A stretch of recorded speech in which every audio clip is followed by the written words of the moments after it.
Bitcoin is the apex property. The conventional mediocre properties are either high quality real estate or high quality stocks, the S&P index. If you wanted any other idea, like today, I would hold extremely highly desirable real estate that everybody's going to want, or unregulated monopolies that are big tech, unregulated digital monopolies.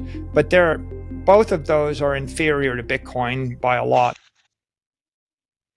In this interview, Michael Saylor explains why he views Bitcoin as the apex property. Saylor asserts that currently Bitcoin is unequivocally the best investment in the world. He does a comparative analysis of Bitcoin and other assets in the video, during which he explains his reasoning for why he believes purchasing other assets is a bad idea.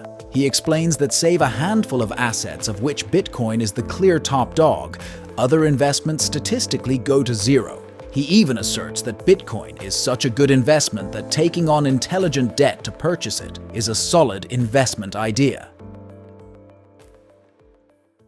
Well, my number one advice is just dollar cost average into Bitcoin. And if you have money that you don't need for the next 4 years, that money you sweep into a Bitcoin investment. Bitcoin's the apex property, and then you let time work for you. The longer amount of time you have, then the better off you'll be. I generally think Bitcoin is the apex property. The conventional mediocre properties are either high quality real estate or high quality stocks, the S&P index. If you wanted any other idea, like today, I would hold extremely highly desirable real estate that everybody's going to want, or unregulated monopolies that are big tech, unregulated digital monopolies. But both of those are inferior to Bitcoin by a lot. So if you want a diversification, you hold unregulated digital monopolies and you hold extremely luxurious, desirable, prestigious real estate.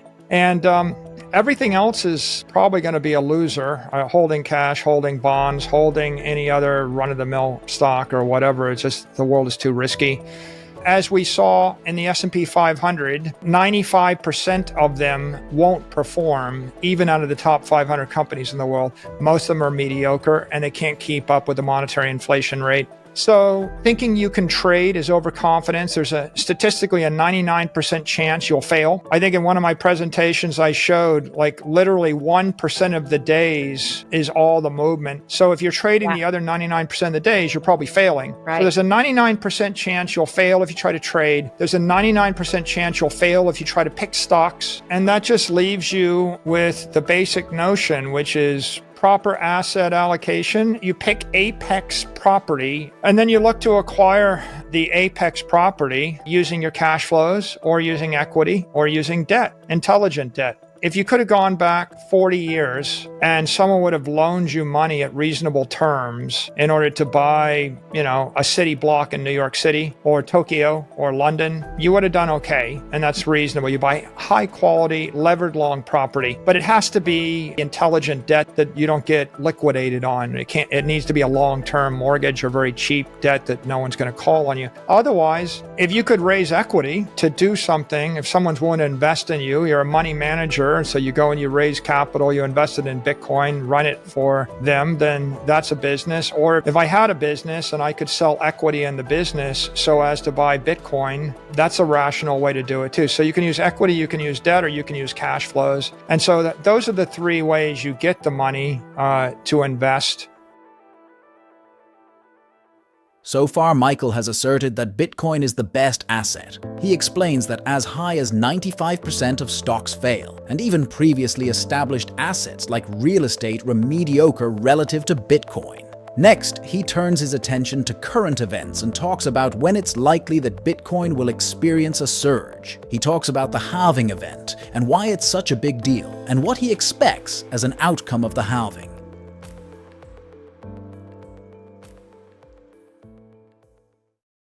The halving will be one of the big milestones over the next year that drives Bitcoin adoption. There's no doubt it's a technical milestone. If you have a $10 billion commodity supply each year and you cut it to $5 billion commodity supply, that's going to put technical pressure on the marketplace. The FASB initiative to adopt fair value accounting will be a second big milestone. Approval of a spot ETF will be a third big milestone. Approval or endorsement of a regulated crypto exchange by the SEC, if they recognize an exchange, or certify or endorse one, that'll be a fourth big milestone. Any kind of other constructive guidance issued by the regulators out of DC would be a fifth big milestone. So I think those are all the major milestones we can look forward to. It's like, I tell you, there's a neighborhood and all the houses are beautiful, and I'm building a school, the best school, and I'm building the best park, and I've got horse riding stables, and I've got a beautiful beach, and I'm dredging a channel and creating a beautiful marina, and we're going to have a concert series of the 100 best musicians in the world playing each day for 100 days starting next April.